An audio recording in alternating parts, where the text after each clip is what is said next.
Hello， 大家好，今天想给大家跟进一下我的视频第87集砍头繁殖的蝴蝶兰的现状，砍头的详细过程及重点。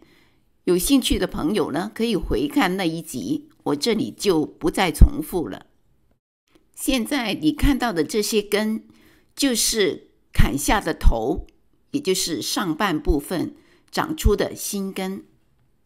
通常我们比较关心的就是砍下头之后，上半部能不能长根？答案就展现在你的眼前，它不仅仅能长，而且是很能长。你看这么多的根，这么漂亮的根，每一条根都带着翠绿的水晶根头，看着就很疗愈，很舒心。这些根从一开始到现在没有烂过一条根，这么水灵的根我是怎么养的呢？在影片的最后我会公开我的秘密，这是我的新发现。除了赏根，我们还要赏花。看这里，这里已经长出了一条新的花梗，很快的我们就可以赏花了。另外的一棵，看一下，看看有没有花梗，有一条疑似花梗，看上去很像是哦，其实它是一条往上长的根。暂时没花看不要紧，先赏根，赏根也会令人赏心悦目，心情愉快。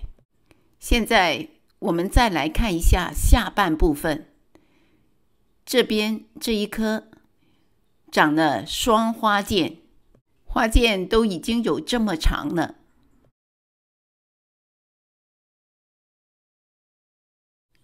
看一下这棵植株的健康状况，它的叶子很挺拔，根也长得很不错。旁边的这一棵呢，不知道大家还有没有印象，在砍头那一集里面就看到这一棵我本来是留着一条花剑，结果呢它迟迟的不长这个叶芽，等我把这个花剑剪了之后呢，才从旁边长出了一个小小的芽，就是现在的这个苗。所以这棵苗比旁边的那棵苗呢要比较晚才长出来的，但是不要紧，它现在也有花剑了，看到吗？这是一条新的花梗，刚刚长出来。这两盆花种在同一个盆里，在相同的环境下，用同样的护理方式来照顾，但是结果却迥然不同。看一下盆面上，这边这棵有4片叶子，这边呢加上新出的也是4片叶子，但双花梗的这一棵明显的壮一点。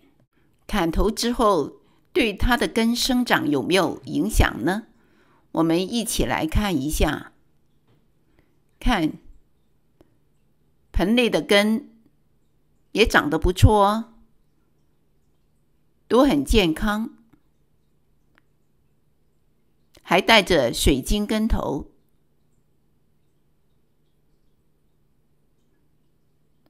转过来看一下，看这边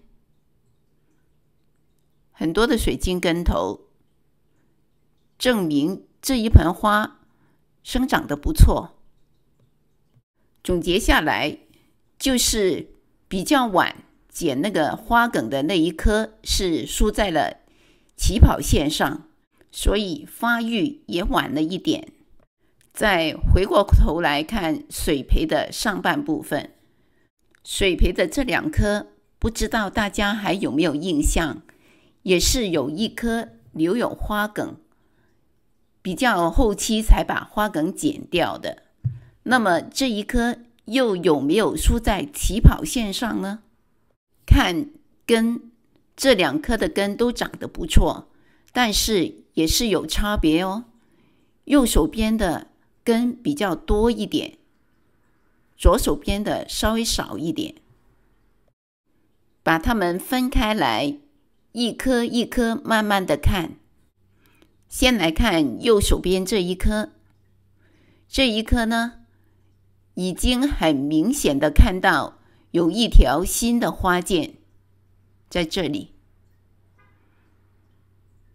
再看它的根，哇，这根好漂亮，翠绿欲滴，每一条根看上去都是那么的完美，没有受伤过。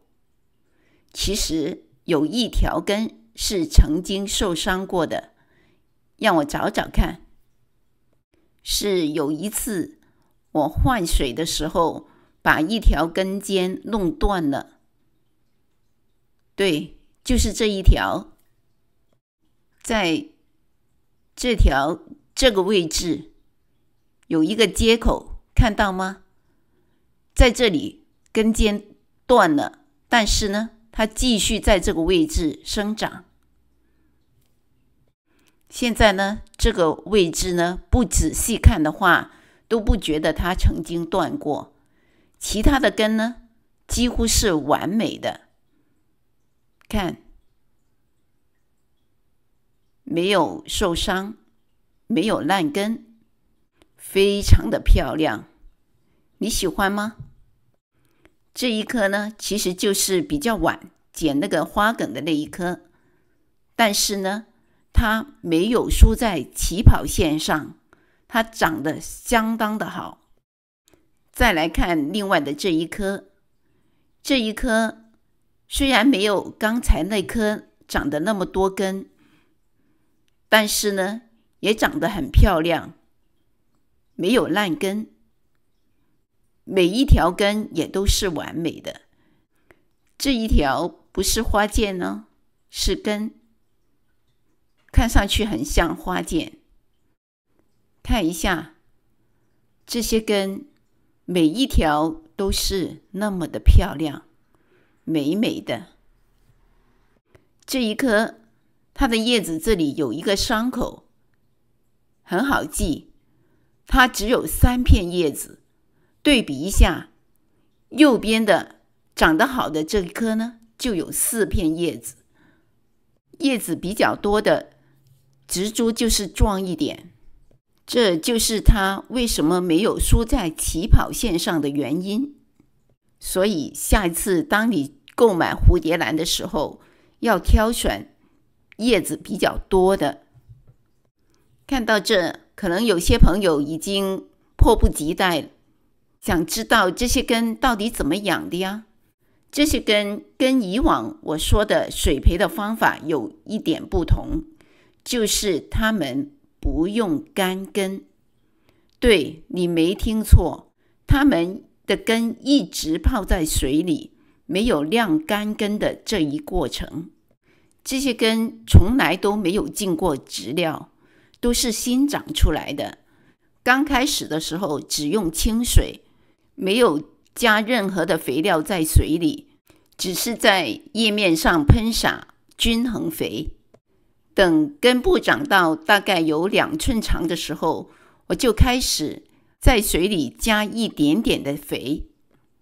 泡过肥水之后呢，我就像往常一样给它晾干根。结果大概2-3个小时之后，我发现它本来很鲜嫩的根变得不好看了。我赶紧又把它泡在水里。我想动物是可以驯化的，那么植物可不可以呢？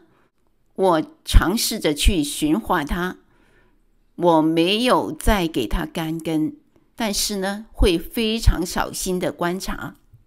我发现它不单只在清水不烂根，在海藻叶和钙镁补充剂的水里泡着也不会烂根，甚至在很稀薄的肥水，大概是1/8建议浓度，它也不会烂根。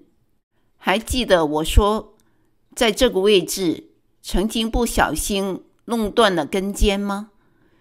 那时候我把它泡在水里，它这个伤口也没有继续的烂，也就是说只曾经干根2-3个小时，一直到现在再没有干根过第二次，而它的根却长得那么的漂亮。我的看法是，它是被驯化了，因为它一长出来就在水里面，它已经习惯了这个环境。但是在这个过程中，我有一点是非常注重的，就是保持水的清洁。每当看到有一点点混浊，我就会马上换水。水混浊了不换，就容易长细菌，细菌多了就容易烂根。另外一点就是温度，我把温度调控在不低于68度，大概就是摄氏20度以上。水培温度低的话很容易烂根。光照方面就给它明亮的散射光。肥料方面从来都不用农肥，最高不会超过建议浓度的1/8。除了肥水之外呢，我还用了海藻叶和钙镁补充剂。浓度配比呢，在我的视频第43集里面有分享。以上是我水培这2颗兰花的方法，仅供参考。如果觉得我的视频好的话，别忘了点赞哦，谢谢。